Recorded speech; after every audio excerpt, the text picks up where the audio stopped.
Bon, pour président Haïti, faut ajouter de l'eau.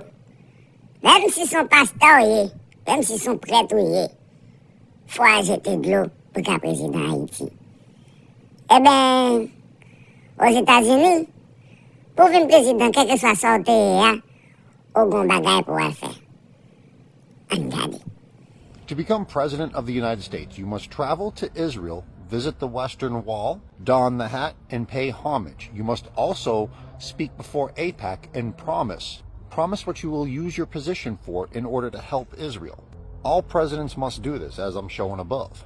Now, it's in my personal opinion that I think this is too much. I think this influences the priorities of the president and the priorities of the country. As we've seen in the past year, we've watched the country on multiple occasions prioritize the needs of a foreign country over the needs of its own people. We prioritize people overseas more than our own civilians, even during natural disasters such as hurricanes. So I highly disagree with this requirement of all presidents.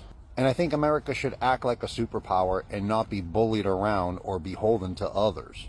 Because all that you've seen above, I mean, come on, that's a bit ridiculous. Vous entendez la là?